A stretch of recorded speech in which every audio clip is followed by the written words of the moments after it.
Chapter number 3 की second video के अंदर हम दो मज़ीद रूल्स इंटीग्रेशन के डिस्कस करेंगे, जिसमें हमारे पास रूल नंबर 1 है।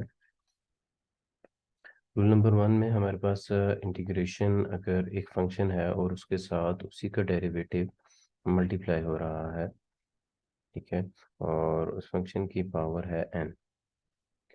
सो जब हम इसका डेरिवेटिव लेंगे तो हमारे पास जो भी फंक्शन होगा उसकी पावर n+1 हो जाएगी, और उसके डिनोमिनेटर के अंदर भी डिवाइड होंगे। Don't forget to write the C constant.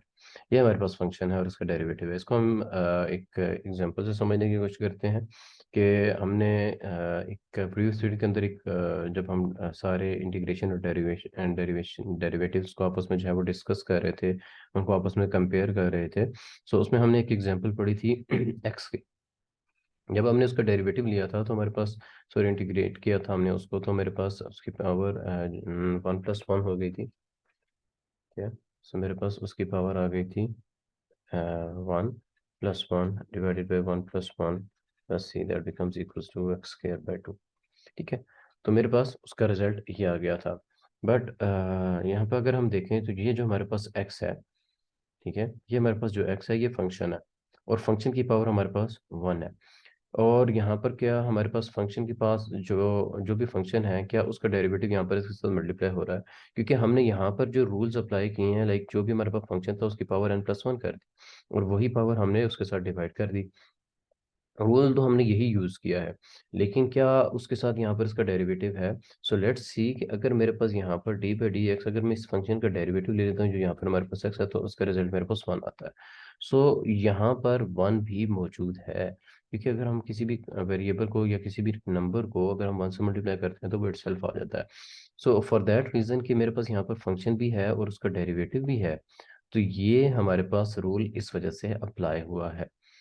ठीक है, यहाँ पर हमारे पास इसका फंक्शन भी था और इसका डेरिवेटिव भी था, तो यहाँ पर इस वजह से हमने ये रूल अप्लाई किया। इसकी एक और मज़ीद एग्जांपल देखते हैं, जिससे हम इसको बेटर अंडरस्टैंड करने की कोशिश करेंगे। लेट्स से कि हमारे पास यहाँ पर x जो है वो हमारे पास यहाँ पर आ चुका है फंक्शन, एक फंक्शन है और एक इसमें से हमारे पास डेरिवेटिव है dx। ठीक है, अब यहाँ पर मैं इसकी पावर x² + 1 की पावर 1/2 कर देता हूँ। ठीक है, अब यहाँ पर देखूँ तो मेरे पास ये कुछ फंक्शन से मिलता जुलता मुझे लग रहा है। ठीक है, ये मेरे पास फंक्शन से मिलता जुलता लग रहा है, लेकिन ये भी याद रखिएगा कि हमारे पास जो इसकी पावर है हमने उसका डेरिवेटिव नहीं लेना। ठीक है, यानी कि हमारे पास जो 1/2 है, 1/2 अगर हमने ये चेक करना है कि फंक्शन और डेरिवेटिव यहाँ पर हैं या नहीं है, तो क्या ये रूल इम्प्लीमेंट होता है या नहीं है, तो हमारे पास यहाँ पर x² + 1 यानी कि जो पावर के अंदर वाली वैल्यू है, यानी कि जस्ट f ऑफ x का हम डेरिवेटिव लेते हैं और देखते हैं कि क्या हमारे पास कोई इस तरह का रिजल्ट बनता है कि ये हमारे पास x उसका डेरिवेटिव बने।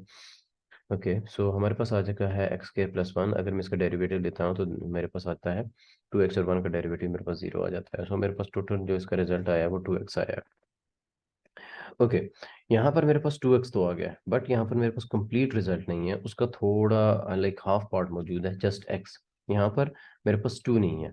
सो अगर मैंने इसके ऊपर ये रूल अप्लाई करना है तो यहाँ पर मेरे पास इसके पास फंक्शन भी फंक्शन होना चाहिए और फंक्शन के साथ उसका डेरिवेटिव मस्ट होना चाहिए, तभी ये रूल मैं इसके ऊपर अप्लाई कर सकता हूँ। अब यहाँ पे मेरे पास फंक्शन भी है, हाफ डेरिवेटिव भी है। सो मुझे इस हाफ डेरिवेटिव को कंप्लीट करना पड़ेगा, तो तब मैं ये रूल इसके ऊपर इम्प्लीमेंट कर सकता हूँ। अब यहाँ पर हमारे पास इसकी रिक्वायरमेंट है जस्ट 2। अगर मेरे पास यहाँ पर 2 की वैल्यू आ जाती है, ठीक है, अगर मैं यहाँ पर इसकी 2 की वैल्यू को लगा सकूँ, तो देन ये मेरे पास फंक्शन और उसका डेरिवेटिव लग सकता है, और मैं यहाँ पर इसके ऊपर वो रूल इम्प्लीमेंट कर सकता हूँ जो हमने स्टार्ट में डिस्कस किया है। सो उसके लिए मुझे यहाँ पर मल्टीप्लाई और डिवाइडेड बाई 2 अगर करना पड़ जाए, ठीक है, अगर इस फंक्शन के साथ मल्टीप्लाई और डिवाइडेड बाई 2 करना पड़ जाए, तो मैं यहाँ पर 2 के साथ मल्टीप्लाई कर देता हूँ, और ये जो 2 है ये डिवाइड कर देता हूँ इंटीग्रेशन के साइन के बाद से बाहर। ठीक है, क्योंकि कांस्टेंट हमारे पास जो है वो यूटिलाइज नहीं होता डेरिवेटिव के अंदर भी और इंटीग्रेशन के अंदर भी। अगर वो किसी वेरिएबल के साथ मल्टीप्लाई या डिवाइड हो रहा हो, वो सिंबल से बाहर आ जाता है। सो जो हमारे पास रिक्वायर्ड वैल्यू थी हम जस्ट उसको कंसिडर कर लेते हैं।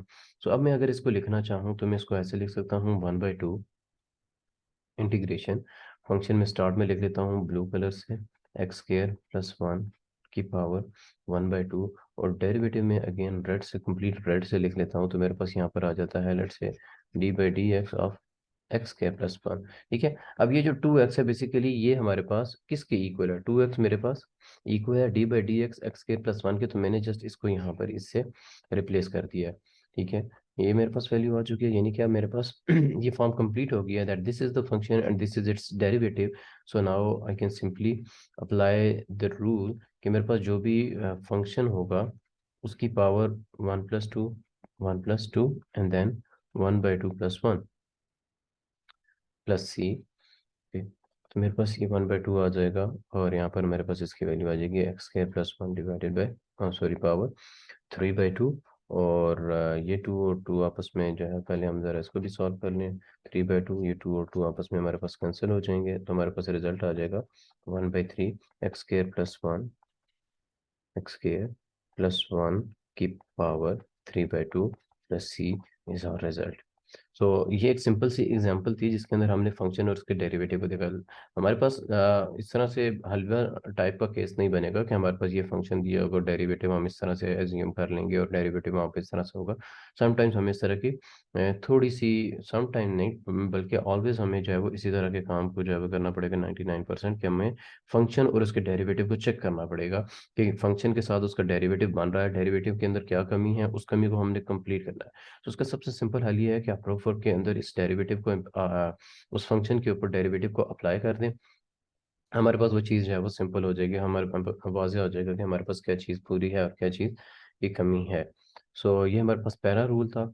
इसके बाद हमारे पास इंटीग्रेशन का जो सेकंड रूल है, सेकंड रूल अब ये हमारे पास था सेम उस टाइप का जिस तरह से हमारे पास डेरिवेटिव के अंदर प्रोडक्ट रूल लगता है। ये अब इंटीग्रेशन का कंसिडर कर लें कि ये प्रोडक्ट रूल है। अब यहाँ पर हम आते हैं एक और रूल की तरफ। अब यहाँ पर प्रोडक्ट के अंदर जो सेकंड था वो हमारे पास था क्वोशंट रूल। ठीक है, अब यहाँ पर अगर हम देखें तो हम यहाँ पर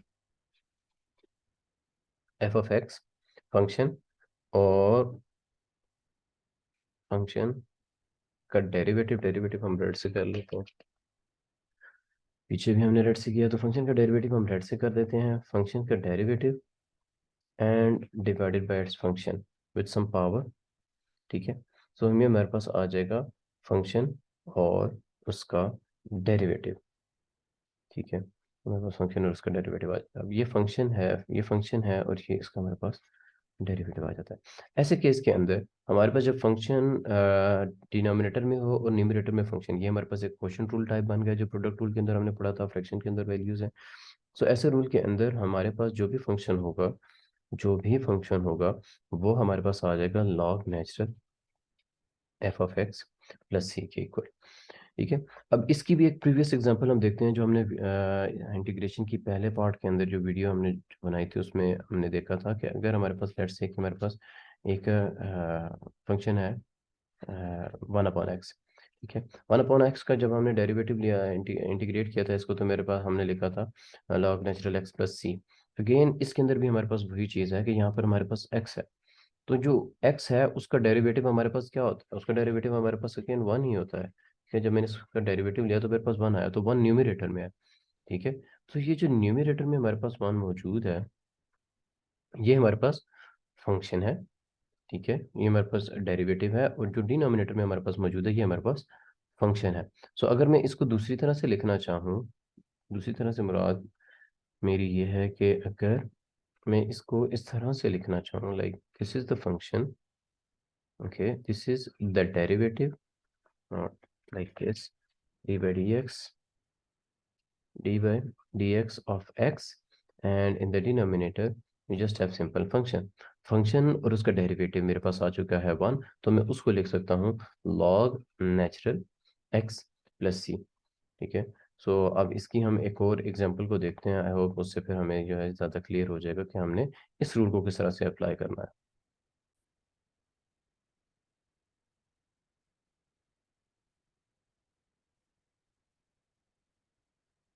अच्छा, हमारे पास सिंपल है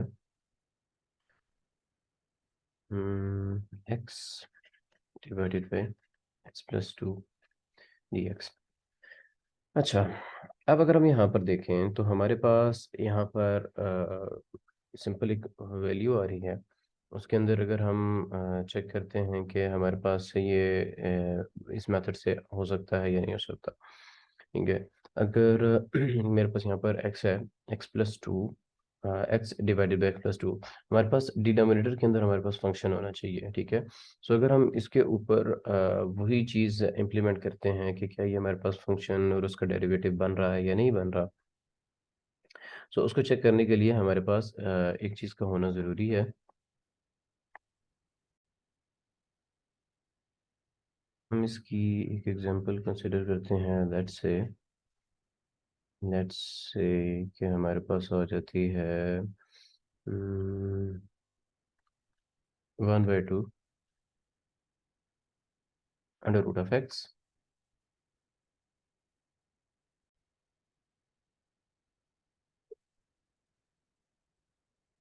हम एग्जांपल कंसिडर करते हैं x divided by x+2 dx। Okay, pause the video और इसके ऊपर फिर हम इस रूल को आप अप्लाई करने की कोशिश कीजिए कि इस क्वेश्चन के ऊपर ये रूल अप्लाई होता है, कैसे होगा, इस चीज़ को अप्लाई करने की कोशिश कीजिए। हम यहाँ पर स्टार्ट करते हैं इसको कि अगर हमारे पास लाइक डिनोमिनेटर है, डिनोमिनेटर में हमारे पास फंक्शन को होना चाहिए और न्यूमरेटर के हमारे पास उसका डेरिवेटिव होना चाहिए। लेकिन यहाँ पर मेरे पास x और x प्लस यानी कि ऊपर भी हमारे पास x की वैल्यू है, नीचे भी। अगर हम दोनों में से किसी एक को भी रिड्यूस करते हैं यानी कि डेरिवेटिव उसका लेते हैं तो वो 1 आ जाता है दोनों फंक्शंस का। f अगर इसको हम फंक्शन कंसिडर करते हैं तब भी, और अगर हम इसको फंक्शन कंसिडर करते हैं तब भी, लेकिन हमारे पास फंक्शन डिनोमिनेटर में होना चाहिए। तो अब यहाँ पर हमें एक और अलजेब्रिक ट्रिक को यूज़ करना पड़ेगा। यहाँ पर अगर हम x के साथ अगर हम +2 कर देते हैं और इसके साथ -2 कर देते हैं, and then we have x+2। ठीक है, ये होल इसके साथ आ रहा है dx। अगर हम इसके ऊपर इस तरह करते हैं तो हम इन दोनों को स्प्लिट कर देते हैं कि हम x+2 को जो है वो एक टर्म कह देते हैं और x-2 के साथ जो डिनोमिनेटर है उसको हम स्प्लिट कर देते हैं। तो मेरे पास आ जाएगा x+2 -2 divided by x+2 dx। और यहाँ पे हमारे पास ये दोनों आपस में कैंसिल हो जाएंगे, मेरे पास 1 वैल्यू आ जाएगी -2 डिवाइडेड बाई x+2 dx। ठीक है, अब यहाँ पर अगर हम देखें, यहाँ पर हमारे पास जो है वो किसी भी किस्म का कोई भी फंक्शन और उसको वो नहीं बन पा रहा। तो यहाँ पर हमारे पास मतलब बन तो रहा है, वो सिंपल वेरिएबल है क्या, कांस्टेंट है कि अगर मैं इसको इंटीग्रेट करता हूँ, पहले मैं इंटीग्रेशन को स्प्लिट कर लेता हूँ, dx -2 इंटीग्रेशन 1/x+2 dx। अच्छा, अब मैं अगर इसके ऊपर वही रूल अप्लाई करता हूँ तो मेरे पास यहाँ पर क्या आ जाएगा, यहाँ पर तो मेरे पास इसकी वैल्यू x आ जाएगी -2, और अगर मैं x+2 का डेरिवेटिव लेता हूँ तो मेरे पास इसका रिजल्ट आ जाता है 1। ठीक है, सो अगर मैं 1 को इस फॉर्म में लिखना चाहूँ, d/dx x+2, तो ये इसका डेरिवेटिव आ जाएगा और नीचे उसका फंक्शन आ जाएगा x+2 dx। ठीक है, तो ये x+2 dx हो गया। यहाँ पर हमारे पास इसका जो रिजल्ट फिर बन जाएगा, फंक्शन और उसका डेरिवेटिव आ चुका है -2, तो फंक्शन और उसके डेरिवेटिव का जो रिजल्ट होता है वो होता है x+2 प्लस c। ठीक है, x+2 प्लस सी, तो ये हमारे पास इसका रिजल्ट आ जाएगा। सो ये एक एग्जांपल थी हमारे पास इसके सेकंड रूल से रिलेटेड। सो हम मज़ीद इसको एक्सरसाइज के अंदर डिस्कस करेंगे कि किस तरह से इम्प्लीमेंट किया जा सकता है एक्सरसाइज के क्वेश्चंस के अंदर।